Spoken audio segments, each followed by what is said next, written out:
Que o Senhor Jesus te abençoe, o nosso Santo Deus e o Espírito, que é santo também. Mais uma vez estamos aqui no canal para lermos hoje a segunda carta aos Coríntios, epístola do apóstolo Paulo, dos capítulos 1 ao 4. Vamos ler hoje. Que Deus te abençoe na leitura, que você aprenda mais da palavra dele. Vamos lá. Capítulo 1 diz assim: Paulo, apóstolo de Cristo Jesus, pela vontade de Deus, e o irmão Timóteo, à igreja de Deus que está em Corinto, com todos os santos de toda a Acaia. A vocês, graça e paz da parte de Deus, nosso Pai, e do Senhor Jesus Cristo. Bendito seja o Deus e Pai de nosso Senhor Jesus Cristo, Pai das misericórdias e Deus de toda consolação, que nos consola em todas as nossas tribulações, para que com a consolação que recebemos de Deus possamos consolar os que estão passando por tribulações. Pois assim como os sofrimentos de Cristo transbordam sobre nós, também por meio de Cristo transborda a nossa consolação. Se somos atribulados, é para a consolação e salvação de vocês. Se somos consolados, é para a consolação de vocês, a qual dá paciência para suportarem os mesmos sofrimentos que nós estamos padecendo. E a nossa esperança em relação a vocês está firme, porque sabemos que da mesma forma que vocês participam dos nossos sofrimentos, participam também da nossa consolação. Irmãos, não queremos que vocês desconheçam as tribulações que sofremos na província da Ásia, as quais foram muito além da nossa capacidade de suportar, a ponto de perdermos a esperança da própria vida. De fato, já tínhamos sobre nós a sentença de morte, para que não confiássemos em nós mesmos, mas em Deus, que ressuscita os mortos. Ele nos livrou e continuará nos livrando de tal perigo de morte. Nele temos depositado a nossa esperança de que continuará a livrar-nos, enquanto vocês nos ajudam com as suas orações.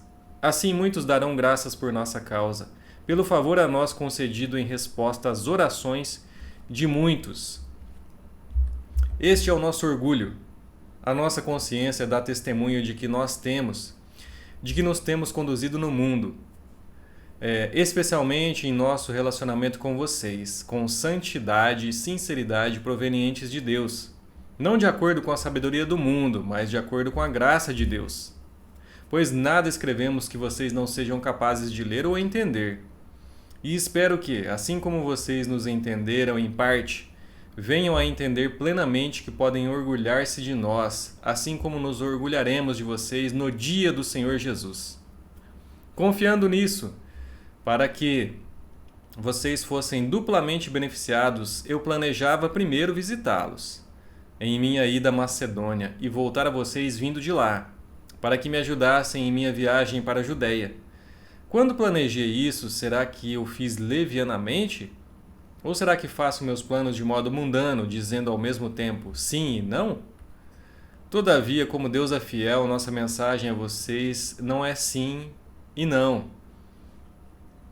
Pois o Filho de Jesus Cristo, pregado entre vocês por mim e também por Silvano e Timóteo, não foi sim e não, mas nele sempre houve sim. Pois quantas foram as promessas feitas por Deus, tantas tem em Cristo o sim. Por isso, por meio dele, o Amém é pronunciado por nós para a glória de Deus. Ora, é Deus que faz que nós e vocês permanecemos firmes em Cristo. Ele nos ungiu, nos selou como sua propriedade e pôs o seu Espírito em nossos corações como garantia do que está por vir. Invoco a Deus como testemunha de que foi a fim de poupá-los que não voltei a Corinto. Não que tenhamos domínio sobre a sua fé, mas cooperamos com vocês para que tenham alegria, pois é pela fé que vocês permanecem firmes. Capítulo 2 diz assim: Por isso resolvi não fazer outra visita que causasse tristeza a vocês. Pois se os entristeço, quem me alegrará senão vocês, a quem tenho entristecido? Escrevi como escrevi, para que quando eu for, não seja entristecido por aqueles que deveriam alegrar-me. Estava confiante em que todos vocês compartilhariam da minha alegria. Pois eu escrevi com grande aflição e angústia de coração, e com muitas lágrimas, não para entristecê-los, mas para que soubessem como é profundo o meu amor por vocês. Se um de vocês tem causado tristeza, não a tem causado apenas a mim, mas também em parte, para eu não ser demasiadamente severo com todos vocês. A punição que foi imposta pela maioria é suficiente. Agora, ao contrário, vocês devem perdoar-lhe e consolá-lo, para que ele não seja dominado por excessiva tristeza. Portanto, eu recomendo que reafirmem o amor que têm por ele. Eu escrevi com o propósito de saber se vocês seriam aprovados, isto é, se seriam obedientes em tudo. Se vocês perdoam a alguém, eu também perdoo. E aquilo que perdoei, se é que havia alguma coisa para perdoar, perdoei na presença de Cristo por amor a vocês, a fim de que Satanás não tivesse vantagem sobre nós, pois não ignoramos as suas intenções. Quando cheguei a Troade para pregar o Evangelho de Cristo e vi que o Senhor me havia aberto uma porta, ainda assim não tive sossego em meu espírito, porque não encontrei ali meu irmão Tito. Por isso despedi-me deles e fui para a Macedônia. Mas graças a Deus que sempre nos conduz vitoriosamente em Cristo e por nosso intermédio exala em todo lugar a fragrância do seu conhecimento. Porque para Deus somos o aroma de Cristo entre os que estão sendo salvos e os que estão perecendo. Para estes somos cheiros de morte, para aqueles, fragrância de vida. Mas quem está capacitado para tanto? Ao contrário de muitos, não negociamos a palavra de Deus visando algum lucro. Antes, em Cristo, falamos diante de Deus com sinceridade, como homens enviados por Deus. Capítulo 3 diz assim: será que com isso estamos começando a nos recomendar a nós mesmos novamente? Será que precisamos, como alguns, de cartas de recomendação para vocês ou da parte de vocês? Vocês mesmos são a nossa carta, escrita em nosso coração, conhecida e lida por todos. Vocês demonstram que são uma carta de Cristo, resultado do nosso ministério e escrita não com tinta, mas com o Espírito do Deus vivo, não em tábuas de pedra, mas em tábuas de corações humanos. Tal é a confiança que temos diante de Deus por meio de Cristo. Não que possamos reivindicar qualquer coisa com base em nossos próprios méritos, mas a nossa capacidade vem de Deus. Ele nos capacitou para sermos ministros de uma nova aliança, não da letra, mas do Espírito. Pois a letra mata, mas o Espírito vivifica. O ministério que trouxe a morte foi gravado com letras em pedras. Mas esse ministério veio com tal glória que os israelitas não podiam fixar os olhos na face de Moisés, por causa do resplendor do seu rosto, ainda que desvanecente. Não será o ministério do Espírito ainda muito mais glorioso? Se era glorioso o ministério que trouxe condenação, quanto mais glorioso será o ministério que produz justificação. Pois o que outrora foi glorioso, agora não tem glória, em comparação com a glória insuperável. E se o que estava se desvanecendo se manifestou com glória, quanto maior será a glória do que permanece? Portanto, visto que temos tal esperança, mostramos muita confiança. Não somos como Moisés, que colocava um véu sobre a face para que os israelitas não contemplassem o resplendor que se desvanecia. Na verdade, a mente deles se fechou, pois até hoje o mesmo véu permanece quando é lida a antiga aliança. Não foi retirado porque é somente em Cristo que ele é removido. De fato, até o dia de hoje, quando Moisés é lido, um véu cobre os seus corações.